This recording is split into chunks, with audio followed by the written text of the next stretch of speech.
ONIC PH vs Blacklist International. ESL SNAPDRAGON Pro Series Challenge Season. From the back, and then the joy to maybe run down ONIC, but ONIC just have a full rundown comp themselves, right? It's a more difficult lineup to play, but one that really feels like their signature style that just aims to outplay their opponents in the first place through pure micro mechanics. As the Land of Dawn opens up once again, we've got ONIC Philippines on the blue side versus Blacklist International on the red. Let's go. First match of the day, number 3. Great drafting, loving it, despite there are a little bit of unorthodox picks, but then again, we're not gonna actually judge or even probably be putting too much of assumption, because I know for a fact that ONIC Philippines, when they want to actually get it done, they will be able to put in a lot of scrimmage coming in, a lot of actually just a teasing coming in from Kirk as well as JM. Pigman, I mean, feel like they are trying to actually go in for 1v1. Lineup is going to be a lot more formless when it comes to team fighting. Okay.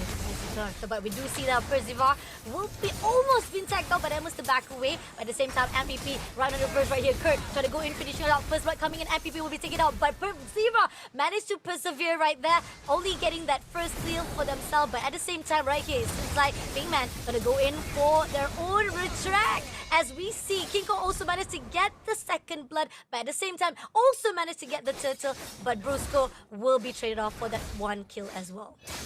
It ends up being a 2-for-2 trade, but ONIC comes out on top because they were able to get the turtle as well as the kill onto MP quite early on. It seemed like a pretty solid team fight initially, with JM Pigman definitely taking a very crucial role, just outputting so much early game DPS on this Lucas.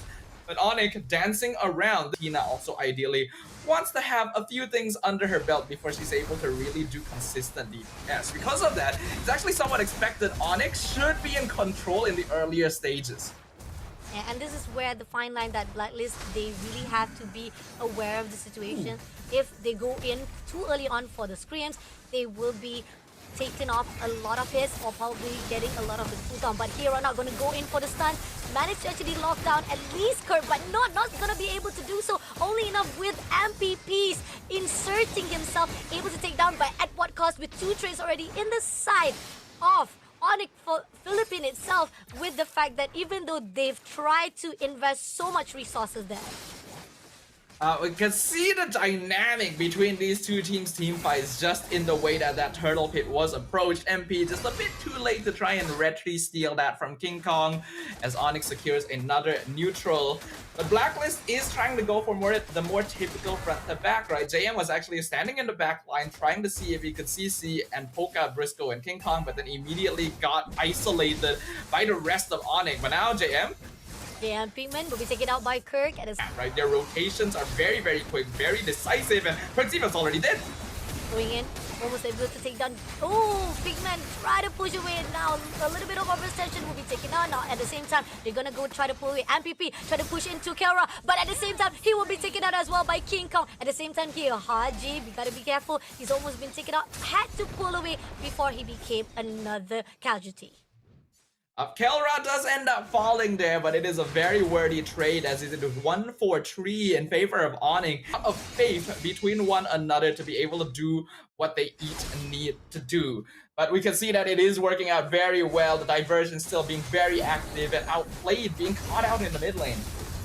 Oh, coming in for a fight here, Super Prince, and they try to caught on. I don't think it's going to be able to do so. MPPP will take down Super Prince first of all. Kurt will be in the midst with a really good strong coming in for the push, but King Kong coming in to go in for Haji. Just a little bit more, he will be able to clear out. Now pushing in straight, Kelra will be in the victim. MPP push in for the triple kill. At the same time, King Kong just leading off, let Blacklist get the win because he's left all alone. Not going to allow that casualty to be taken out by Percival.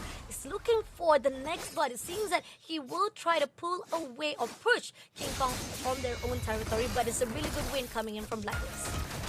Percival was actually able to steal the purple buff back away. MP gonna get the turtle, able to dash away from the curtain call as well. So Blacklist finally getting a chance to breathe in the Land of Dawn here. For this particular reason, independent gameplay that leaves a lot of trust to each member can get punished if you end up overextending before the rest of your team is really ready to respond. Oh, coming in already. Super Prince will be locked down. Taken down immediately by Outplay. At the same time right here, Kurt is right in the midst. They all hold it out straight to Kurt. But at the same time, Kurt was taken down, able to take down Outplay. But at the same time, for the trade by the MPP itself. But King Kong pushing in as well. Pinkman gonna go all out straight. But it's not gonna be easy as King Kong has already moving away with Brusco. I think ONIC already knew that they probably weren't going to be able to win that last fight. They're just trying to cut their losses, but MP comes on in, gets the shutdown, and unstoppable streak on King Kong inside his own jungle. Kelra was able to get the bot tier 2, but still not the most beneficial trade for ONIC Philippines, as Blacklist finally getting the scaling they need and are starting to bite back on the map instead. But because they're not able to lock down the Joy, MP is being left largely unchecked. And when ONIC is mostly split up doing their own thing during skirmishes, that is the situation that the Joy will thrive in the most, especially now that he's got that Blood Wings to even further increase his durability. Gonna actually try to contest for the lot here.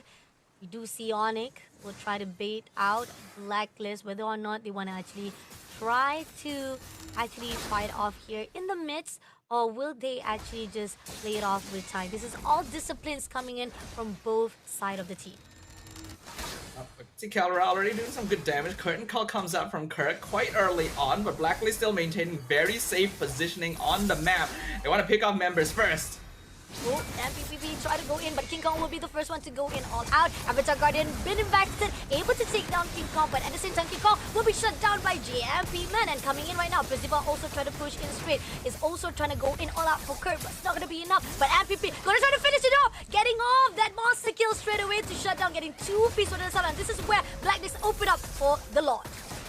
Yep, things are now looking a little bit dicey for ONIC Philippines. Blacklist are very good at fighting as a 5-man overall, and their lineup makes it so that they can stay pretty safe. They don't really need to split each other up, making it so that ONIC has to try and force something in their rotation instead. And so far, they've been a little bit unsuccessful in making things uncomfortable for their opponents, thus allowing Blacklist to just play the game they wanted to so far.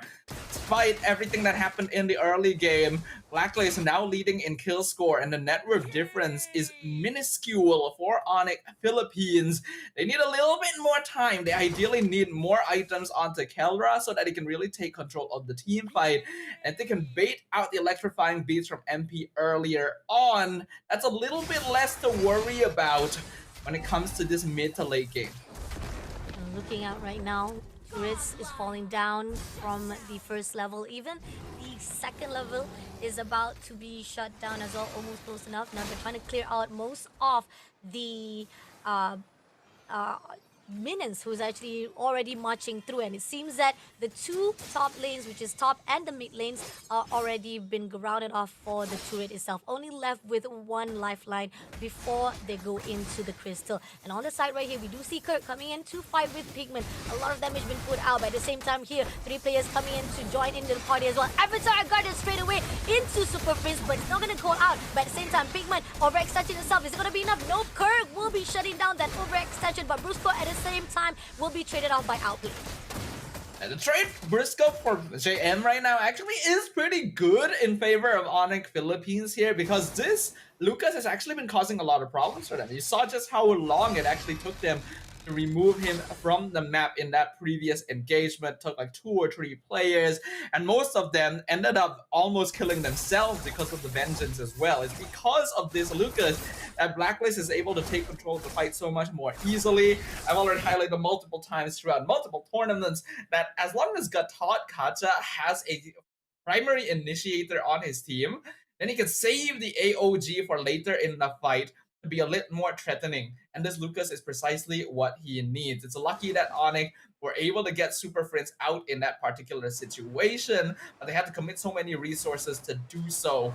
Because of that, timing is now looking a little bit tricky for ONIC. Ooh, an MVP caught in the midst of 3 players. That's not where you want to be. But then again, was able to move away as quickly as possible before being taken out by ONIC. Eva looking straight to Brusco, looking for the discipline that is coming in from both sides of the team. Who will be trying to tease out and who will be baiting out. And knowing for a fact that Percival will try to actually get at least the Avatar Garden to shut down or even locked on ONIC players, that's where the fine line where Blacklist will be able to actually get a hold of the control. Personally, I feel like ONIC shouldn't be grouping up too much behind the Lord Pit because they just don't have a team composition that's very good at holding position.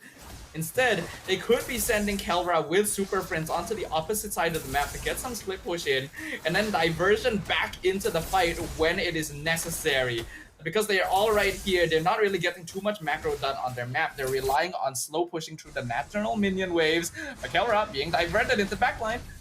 Oh, and MPP almost lost lifeline right here, and Brusco will finish off the job, but at the same time, he's right in the midst. Outplay will trade him off instantly, but at the same time, Lord has already been taken out by King Kong, and now they're gonna try to go in for a fight, or will Blacklist will shut down. Avatar Guardian, been invested, doesn't let long anyone, but at the same time, they're pushing it, and that's gonna be an investment. Haji almost able to clear out. Outplay will be able to finish off the job, at the same time, Kerr almost losing lifeline, will clear out by JM Pigment. They got the Lord, but at the same time, Blacklist clears it out for the kills. A good idea by ONIC to start off with, but they're still trying to jump back in for this. No, and losing off already Percival as MPP and getting the double kill to JM Pigment and Haji all alone without Kelra here. And here on out, Kelra already spotted out his victim. He wants to finish off the job already. Lord is marching in here, MPP coming back, but MPP pushing out and a lot of damage. No, the overextension was not needed and now was taken out straight away by ONIC. Punished right there. At this stage, Kelra has actually reached that final item power spike. Even the Wind of Nature baited on outplayed as ONIC in a quick swing of events. It looked like they didn't get the good trade they wanted in the Lord Pit, but Kelra surviving was the true key to victory that they were eyeing here. IOG comes in, but it's not going to be enough. Avatar Guardian is just to give ideas of life to the side of ONIC. JM Pigment will be taken out by Super Pins, and this is already a tough call going into outplay as well. They're clearing out the crystal immediately, getting the first win right at the dot for the first match of the day. A very unexpected conclusion to game number 1. As it appeared, Blacklist International were in full control of the mid game, having a superior 5v5 team composition that made their jobs a whole lot easier. But sometimes a little bit of a wild card play is what you need to break out from a tough situation, and very few teams are willing to make that call. ONIC Philippines is not one of them. The teleport into the back line on Kelra of all people, and every other player willing to sacrifice their lives to make sure that this Irritel remains a consistent threat around the Lord Pit is what allowed ONIC Philippines to finally turn things around, take game number 1. Please follow and subscribe my social media accounts for more videos and updates. Thank you so much.